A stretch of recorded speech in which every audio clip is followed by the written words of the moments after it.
meets a family reunion gone nuclear, complete with backstabbing and billion-dollar scandals and enough corruption allegations to fill the Zambezi River. Picture this, our guest star, none other than Temba Mliswa, former MP, businessman, traditional leader, and self-proclaimed truth bomb dropper, down with fearless Violet Gonda. He has been arrested 70 times, acquitted every single one, and he is here to spill the tea on ZANU PF, just wrapped conference in Mutare and the ongoing party power struggles in the ruling party of ZANU PF. Mliswa comes out swinging, calling critics jealous haters, and demanding proof for every wild accusation thrown his way and Tagwirei's way. Success breeds enemies. He blooms like a wrestler hyping his entrance. And get this, he has got 20 kids from multiple partners, defends it as a responsible choice, and claims his family life is happier than most marriages. Audience, are we buying that? But the real fireworks, ZANU PF, succession, blood, bath. We see him digging into Vice President Chiwenga. He always be a security person. No wonder why they say he plays the long game. No wonder why they say he, I think, will make our country better. At the same time, the Vice President too must be able to answer to the allegations of the politicians.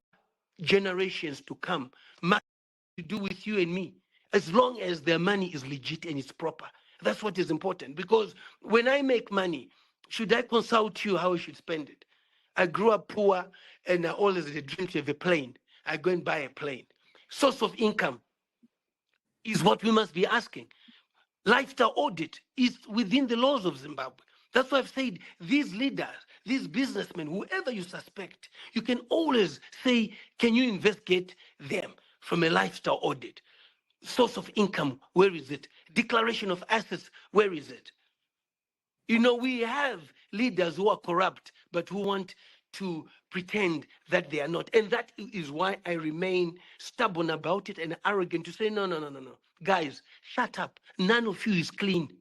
You are interfering with institutions which are supposed to investigate, because everybody has got his own Ziganandas. Everyone has got his own Ziganandas. We will talk about the Ziganandas just now, but I wanted to find out from you if you think ordinary people's voices are being heard when it's all about money right now. Listen, to me, it's not a secret that our resources are being taken away by the Chinese. The issue of these he mentioned is nothing. The Chinese are on a project, Violet, which is 7.1 trillion, the biggest iron ore deposit. We don't have a penny in it, and our leaders are quiet. We don't have a penny, even a 1% in it. Revenue of 7.1 trillion. We don't have nothing. They don't talk about it. But whose fault is it? Whose fault is it? Who's in government right now? Who's the president right now? No. It is them. It is the general who is very sympathetic to the Chinese. But why isn't the president doing something about it? How can we keep accusing the general of doing all these things and not also see what the president is failing to do, if indeed he's not involved in these corrupt activities that you're mentioning? The president is a professional person. Under the vice presidents, they've got certain portfolios, certain ministries. Are you with me? Economic ministries. Are you with me? They are split. Mines is under Chiwenga. Agriculture is under Chiwenga. Do you understand? So that's under his purview. What is he doing about the Chinese coming here? Why is he not talking about it? But are you telling me that the president is powerless right now? He has no control over Chiwenga just because Chiwenga runs these ministries that you've mentioned? No, they report to him, and he is their boss. You know, it's like a divisional head. What is the president doing about these issues that you've raised, that Chiwenga is in charge of for example, the mining industry, and is the one who's letting the Chinese exploit our resources in the country? What is the President Mnangagwa doing about this? He's the president who's supposed to be in control. But I think the debate was on Chiwenga succeeding and Tagwirei succeeding. Are they fit enough? So that's why I'm saying Chiwenga is not fit enough because he can't even deal with the Chinese that are under him. The mines portfolio is under him. He has not said nothing. Zimbabweans are being killed by the Chinese. What has he said? This pains us as traditional leaders. And somebody. Now, the real fireworks. Succession bloodbath. Temba Mliswa paints Vice President Chiwenga as a soldier without political capital, a guy who has never won an election, not even for a village councillor.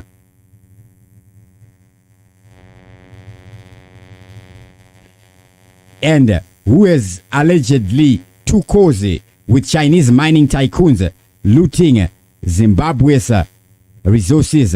We are talking a 7.1 trillion iron ore bonanza where Zimbabwe gets zilch, Mliswa, Rose.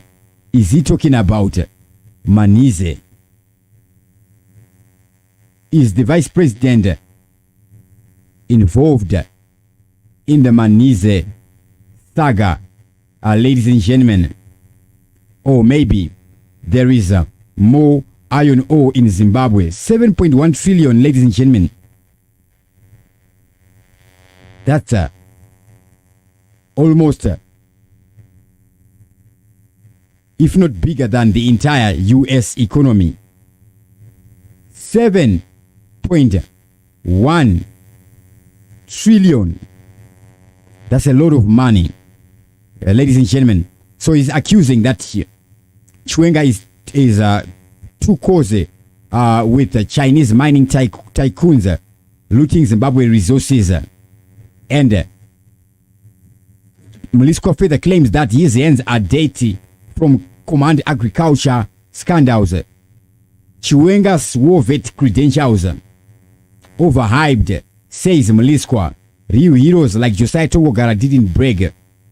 Josiah Tongogara would be murdered 7 days after signing the Lancaster House conference. Let us just observe a moment of silence for Josiah Tongogara. A minute of silence for that. Now, enter the rising star, Kudakwashe Tagwirei.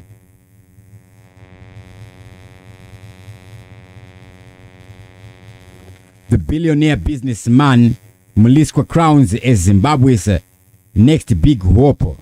Generational consensus, he declares, envisioning Tagwirei as president by 2028, backed by a dream team of VPs for gender and regional balance, with Mnangagwa advising from the sidelines.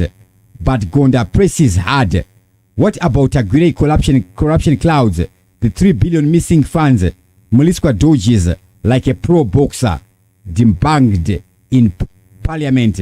No evidence. While slamming Chiwenga for weaponizing allegations in the Politburo.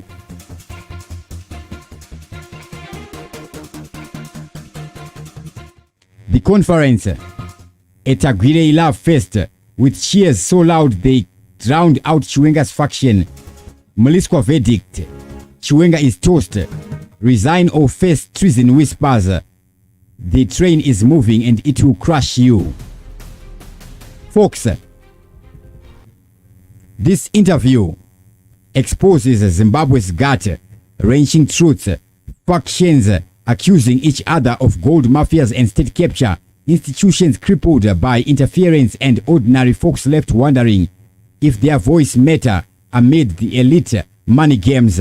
Mliswa calls for asset audit and independent probes, but with everyone pointing fingers. Is real change ever going to come to Zimbabwe, ladies and gentlemen? what about the ordinary Zimbabweans? It is just more dramatic theater in Harare's what sit in this succession inferno, ladies and gentlemen. You know, it's like a divisional head. What is the president doing about these issues that you've raised, that Chiwenga is in charge of for example, the mining industry, and is the one who's letting the Chinese exploit our resources in the country? What is the president Mnangagwa?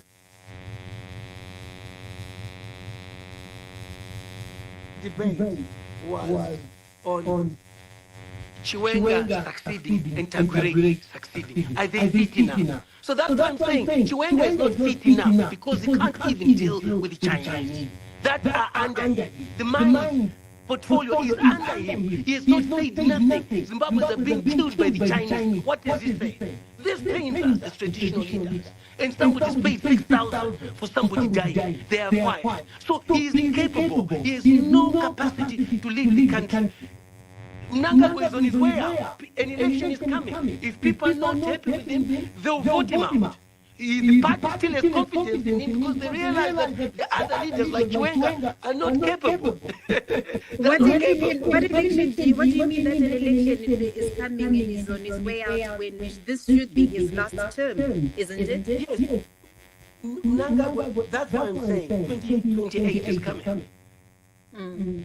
Okay, so but to me, the people speak, but to show that ZANU PF has no confidence in Chiwenga, they push for an extension, and that extension has nothing to do with them, but it's a party resolution. So that Violet talks about how people have no confidence in the current leadership of ZANU PF. That's why Kuda was a threat. That's why now Kuda coming in, they have hope. But if there's anyone who's calling for an extension, isn't that President Emerson Mnangagwa? I'm asking this because I think, if I heard correctly, in an interview that Jealousy Mawarire had just a few days ago, he mentioned that Professor Jonathan Moyo was advocating on written position paper, calling for ED for 2030. What are your views on that? You see, people like Jonathan Moyo, people like Mawarire and myself are not in the structures of ZANU PF. So when ZANU PF makes a resolution, we are not there. And ZANU PF made the resolution themselves, Chiwenga being there, to say we want the term of the president to be extended to 2030. The president has been on record saying, I am not interested. He's focusing on 2028, where people will choose what they want. And let's be fair on that. He's been very consistent on that. But the party too has been consistent in saying no. Tete Violet, no bona basari. Sakatakuda kuti mupedise basa nekuti COVID took 2 years away from us, including Cyclone Idai, to finish our program. So we are doing that and we want you to do it. But you continuously say no. So can you blame the president or the party? Because it's a party resolution. So on that one, we must be fair. It's a ZANU PF party resolution. It's not the president's resolution. The president is on record, and he's been very consistent to say that I don't want an extension. But he belongs to a party. And if the party tells him do this, the party is supreme.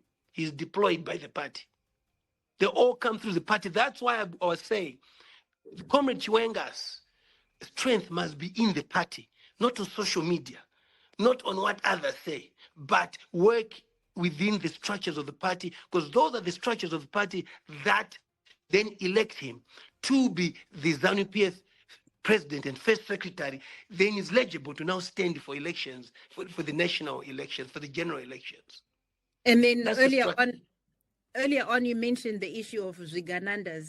And you said there are Zviganandas in the Chiwenga faction, and of course, there are the Ganandas in the Mnangagwa faction. So both sides have issues of corruption. And I come back to that earlier question that do you think ZANU PF has a lasting solution that can deal with corruption, especially as the presidium is implicated and the factions are accusing each other? You see, I would not, that's a very good question, but I would answer and say, I don't know if Mnangagwa has got a faction because he's leading. You can only have a faction if you're not leading. You see, in your home, there's only one mother, that's you. If they decide to go for that's them, but there's only one mother, there's one father. Are you with me? But if you decide to make somebody your mother and father, then that's your own issue. So he has no competition with anyone. First of all, the president is not competing with anyone, but there are people trying to compete with the president. And that's where you heard in that report from Honorable Zambizem that he must be careful that he's committing treason, because you cannot run a parallel government. And the politician, his history in the struggle is known. He was the first. He worked with the president as the chief of staff for the president Mugabe during the struggle. He was appointed by the late General Tongogara, who said you have to work with this person. It's well known. Not only that, he was also the Joint Operations Command after the liberation struggle, which was all the army, the air force, the police, the CIO, the prisons. He chaired that. And these guys were not even, Chiwenga was not even in the echelons, he was not even a commander. He did not even sit on that joke. You had Mjuru, Tungamirai, and all other people and so forth who were that lot that brought about the peace needed, because there was a fear of terrorism happening after the white government was out.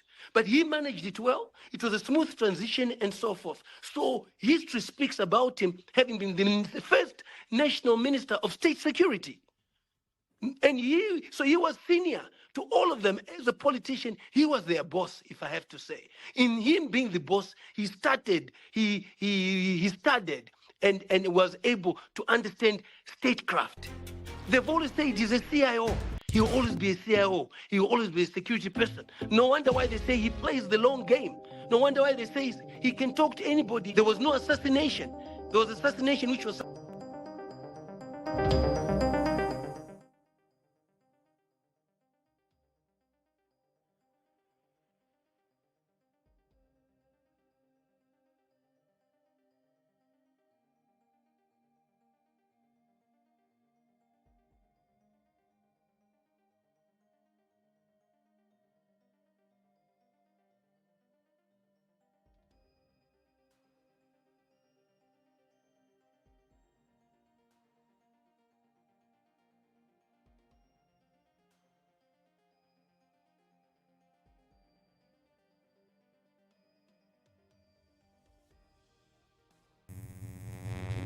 Chiwenga's next possible move